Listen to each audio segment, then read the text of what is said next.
Bienvenidos a Fuera de Plano, un podcast de historias con historia.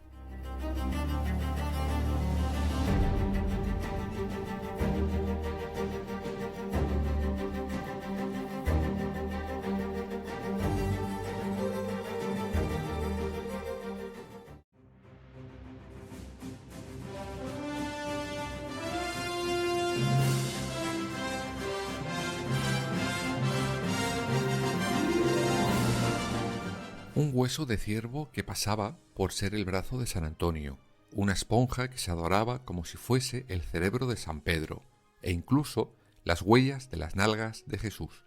Así hablaba el protestante Calvino sobre las supuestas reliquias de la Iglesia Católica, una carrera que arranca nuestra protagonista de hoy, aquel 3 de mayo del año 326.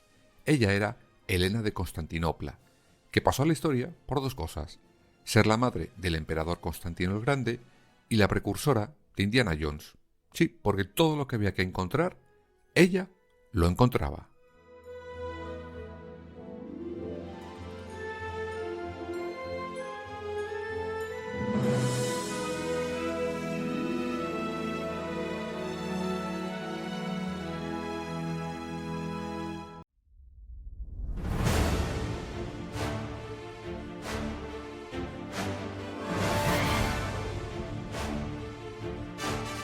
Una vez más, dejamos claro, para que luego no haya ofendidos u ofendidas, que en este podcast no juzgamos las creencias que cada uno tenga. Insisto en lo de siempre. Mientras tus creencias te las pagues tú y no afecten a la vida de nadie más que tú, por mí, todo perfecto. Puedes creer en el Dios que quieras, o en varios, o en ninguno, o en la energía, o en un dibujo animado. Ahí no nos metemos. Aquí solo traemos hechos históricos y comprobamos si han sido o no tal y como nos han contado. Pues eso. Dicho y aclarado una vez más, conozcamos primero quién fue Helena de Constantinopla.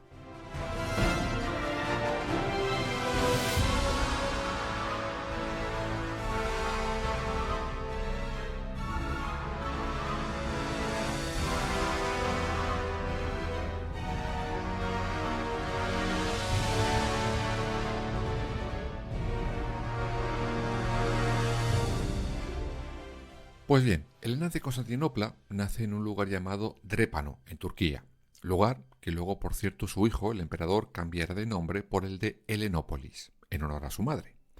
Lo cierto es que, además de eso, poco más se sabe de su vida hasta que casi es madre ya del emperador. Se supone, según muchos historiadores, que era lo que llamaban una estabularia.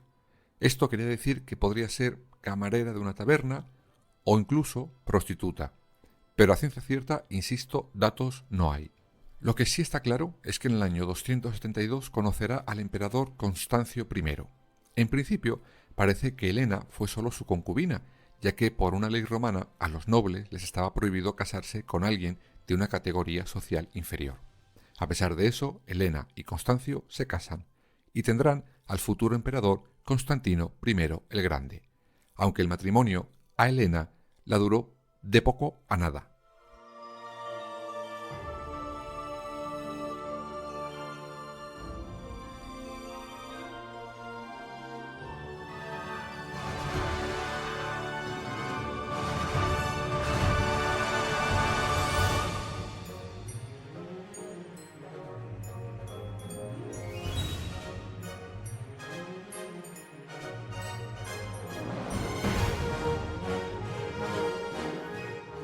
Aún así, hay autores que no tienen claro que llegarán a casarse, por lo que el futuro emperador sería un hijo bastardo.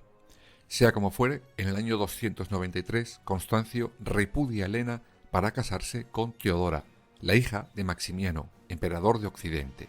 Sí, estamos en esa época de Roma, ya la contaremos en su momento, donde el imperio estaba dividido en Oriente y Occidente, y cada parte tenía dos gobernantes, un Augusto y un César. Pero bueno, volvamos con Helena de Constantinopla.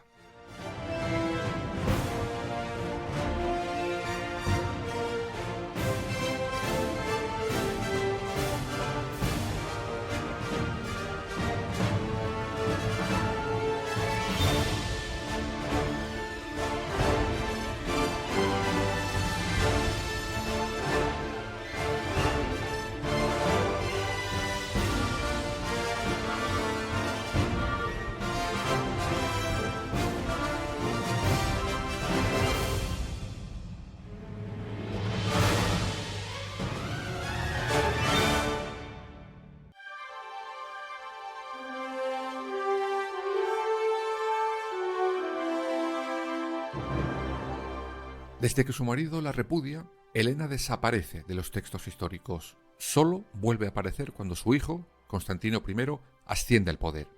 Esto ocurrirá en el año 306. Es nombrado Augusto por sus tropas. Convierte a Bizancio en la capital de su imperio y la llamará Nueva Roma, aunque en honor a su emperador la gente la empezará a llamar Constantinopla. El caso es que ese mismo año Helena reaparece en la vida pública porque se va a vivir a la corte con su hijo. Tuviera el pasado que tuviera, Constantino adoraba a su madre, o al menos eso parece, pues en esos momentos la nombra Augusta, es decir, emperatriz y persona santa.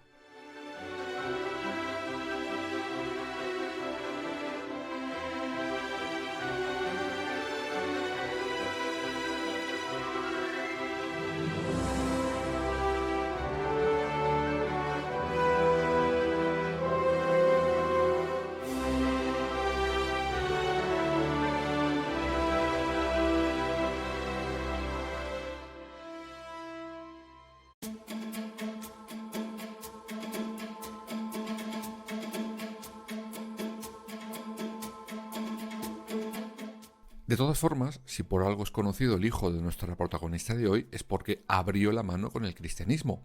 Tanto es así que en el año 313 firma el famoso Edicto de Milán. Con ese edicto quedaba totalmente abierta la libertad de culto religioso. Todas eran válidas, ninguna iba a ser perseguida. Aquí entra un tema que siempre se le achaca al emperador, y es que en vida se acaba convirtiendo fervorosamente al cristianismo. Pues bien, muchos historiadores tienen dos versiones muy diferentes a la clásica historia religiosa que ha llegado hasta nuestros días.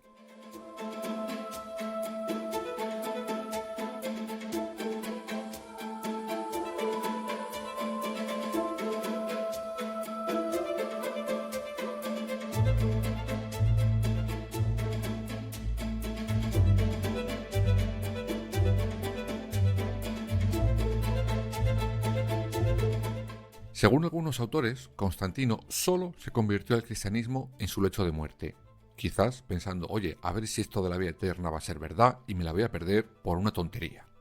Otros, asumiendo que esta conversión fuera anterior, dicen que no fue por una fervorosidad religiosa, sino por el crecimiento que después del Edicto de Milán el cristianismo tuvo en el imperio. Es decir, si cada vez hay más, a ver si estos me van a quitar mi corona por no ser cristiano. Y ale, a bautizarse se ha dicho.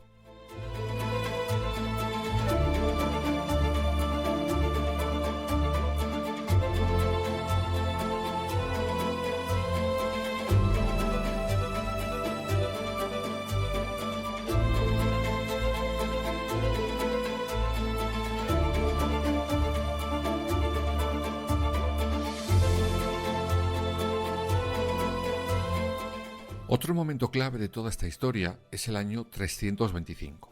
En ese momento se produce el famoso Concilio de Nicea. Hablaremos en su momento, pero en resumen aquel concilio sienta las bases de muchos puntos cristianos tal y como los conocemos hoy. Por ejemplo, los 4 evangelios son aprobados ahí como los verdaderos y son rechazados muchos otros apócrifos. Pero Constantino a los obispos les exige pruebas de que todo lo que cuentan es verdad. Y evidentemente, ¿qué mayor prueba de que los textos sagrados son verdad que encontrar pruebas físicas de que Jesús existió? Y para buscar esas pruebas, según los historiadores, enviará a su querida madre, Helena de Constantinopla.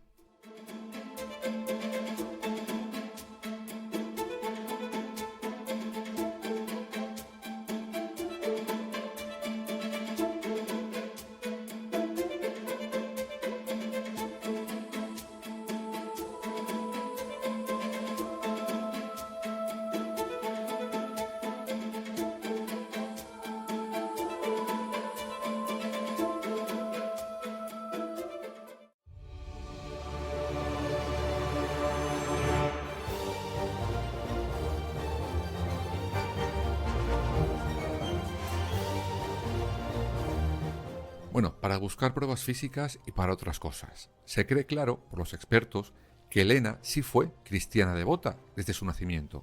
Por eso, aprovechando el encargo de su hijo, emprende el viaje a Tierra Santa, a Jerusalén. Allí irá con la idea además de abrir templos cristianos y de dar limosnas. Mira, qué maja era esta Helena. Y es aquí cuando arranca la historia / leyenda de cómo Helena de Constantinopla empieza a descubrir reliquias como una posesa, con perdón.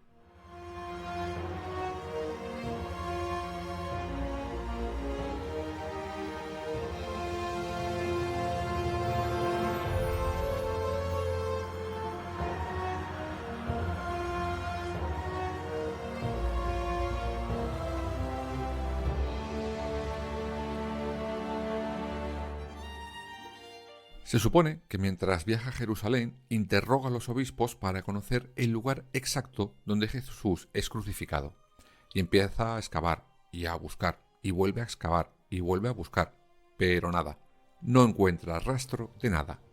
Entonces decide tirar abajo un templo romano que había allí, levantado por Adriano en honor a Venus 2 siglos antes. En su lugar construirá una iglesia cristiana. En teoría quería que fuera en el lugar exacto donde estuvo enterrado Jesús. Por eso, el templo que construye es la más que conocida Iglesia del Santo Sepulcro.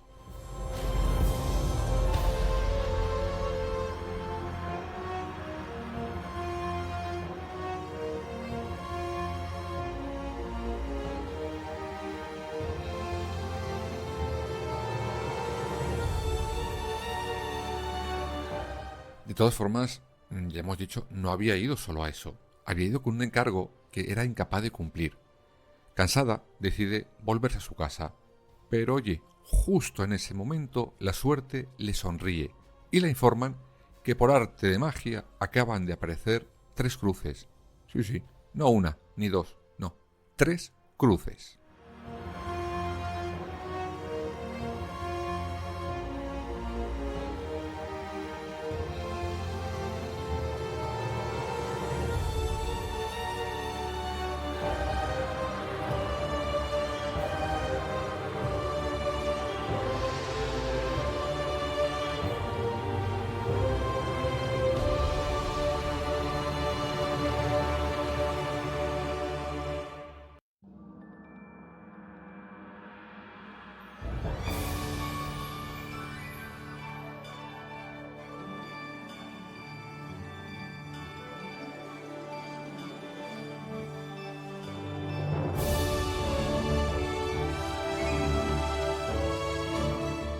Muy bien, a Helena la colocan 3 cruces, Helena encuentra 3 cruces.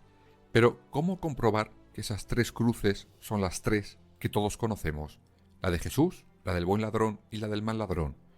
Pues ni corta ni perezosa, coge a 3 enfermos y a cada uno le dice que toque una cruz. El primero toca una y nada, sigue enfermo. Pasa al siguiente y toca otra y nada, continúa enfermo. Llega el último. Toca la última cruz. Y milagro, el enfermo ya no está enfermo. Por tanto, como es evidente, ha tocado la cruz de Cristo. Ole ahí esa prueba científica.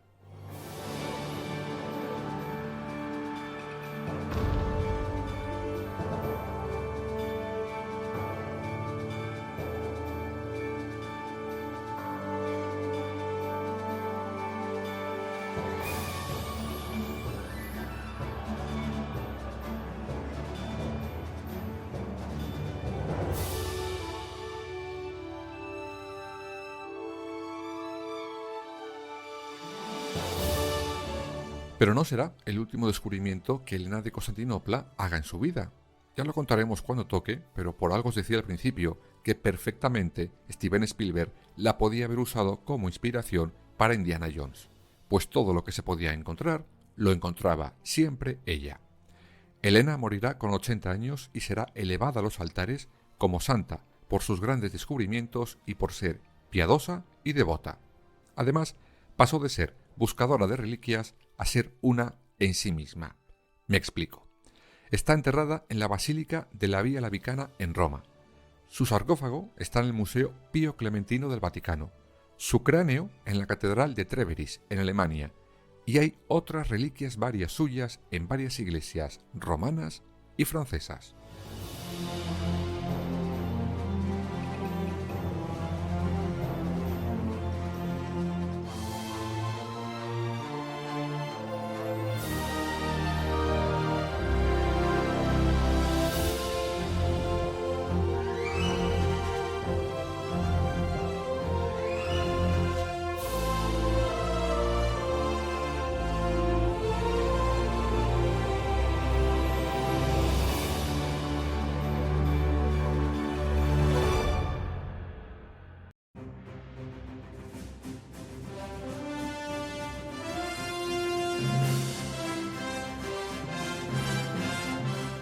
Con el supuesto descubrimiento de Helena de Constantinopla, acababa de comenzar la carrera de las reliquias, una carrera que años después se acabaría convirtiendo en todo un negocio.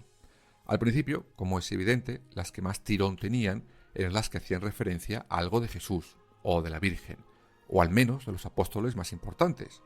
Por ejemplo, durante la cruzada se encuentran y expolian los supuestos clavos con los que se crucifica a Jesús, la lanza que le atraviesa el costado, la túnica que llevaba antes de ser encarcelado, también la túnica de la Virgen, incluso la cabeza cortada de San Juan el Bautista.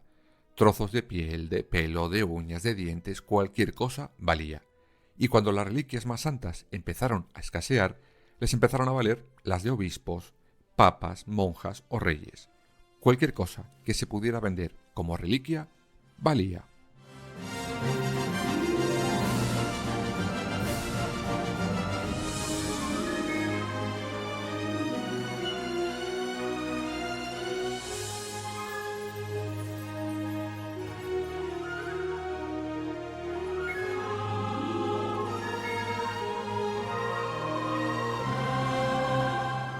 Prepucios de Cristo, cabezas dobles de santos, 24 apóstoles y no 12, infinidad de clavos, siendo 3 los que supuestamente le clavan a Jesús en la cruz.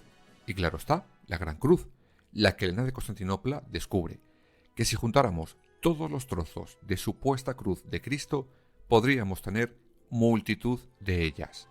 Tanto es así que en un momento dado la Iglesia Católica tuvo que echar el freno en cuanto a nuevos hallazgos, incluso descatalogó algunas que ya eran sangrientas por su falsedad. A ver, no sea que de tanto sacar reliquias se nos vaya a ver el plumero. Más o menos lo mismo ocurrió con las apariciones marianas, porque ¿hace cuánto que ningún pastorcillo o pastorcilla ve a la Virgen? Curioso, ¿no?